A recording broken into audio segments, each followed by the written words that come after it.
Nung last kasi naglaro ako, sumakit eh. Hindi ako makatayo-tayo.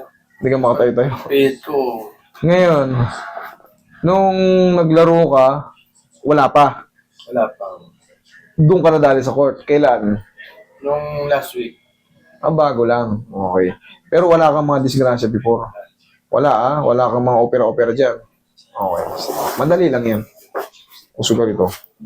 saka yung mga balikat. Oo, kasama na yan. Basta sabihin nyo lang kung ano yung nangyari sa inyo. Ako nang balang umintindi. Relax lang. Sasabihin ko na sa inyo kagad kung madali or mahirap. Para sa akin lang yun, ha? Bala na yung iba. Basta ako, sa akin lang yan.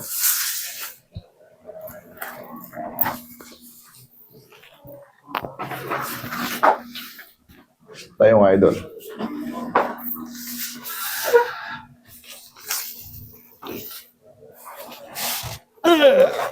Higa ang patagilid. Pagka kayo'y nakakaramdam ng ganyan, pag naglalaro kayo, pag talo nyo, pag bagsak nyo, parang may gumalaw sa balakang ko, Tapos, sakit na, hindi mo na may ganun.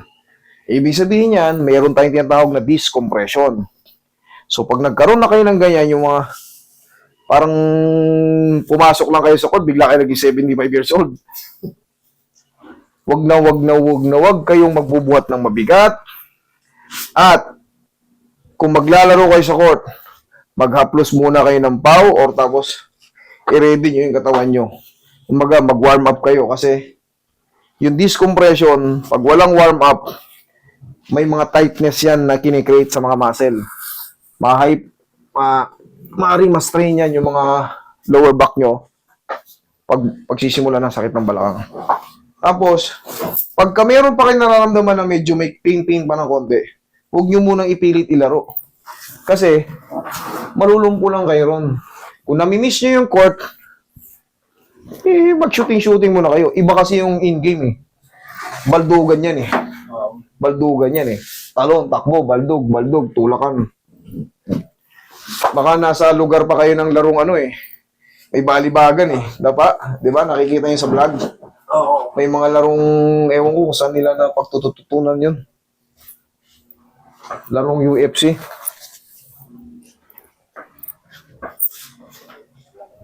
Ito, madali lang to. Kailangan nyo lang bumunta rito para ayos siya. Relax na. Yan.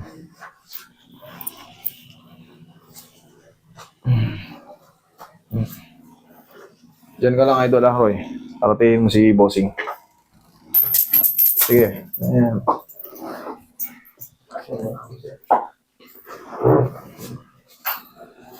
Yan, lagay sa sikmura yung tiyan. Ay, lagay sa sikmura yung tiyan. Kamay pala. Yan. Relax lang. Inhale. Exhale. Diyan ka lang muna.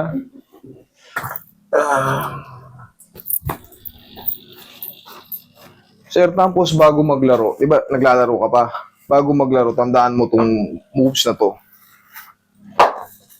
Kahit pa paano, Stretching. yes, stretching and warm up muna. Para kahit pa paano, yung mga balakang mo, hindi ka na naman babalik.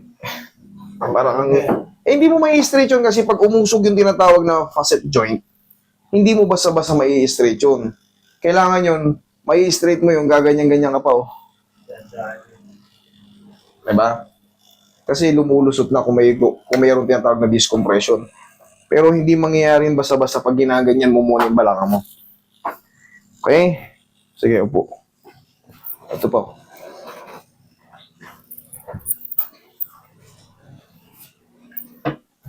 Tapos, saplusan mo yung balakang mo ng paw. Pinakamahalaga, paw. Bago kayo maglaro, kahit yung mga binatilyo pa, yung mga laro na laro, tuhod nyo, legs nyo, taplosan nyo muna ng mga pampainit. Lalo pa malaking bagay yan. Believe me.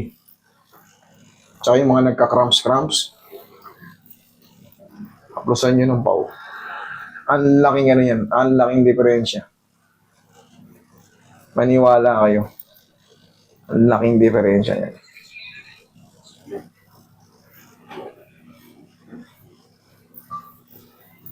Lalo kung kayo ay Tito Gaming na.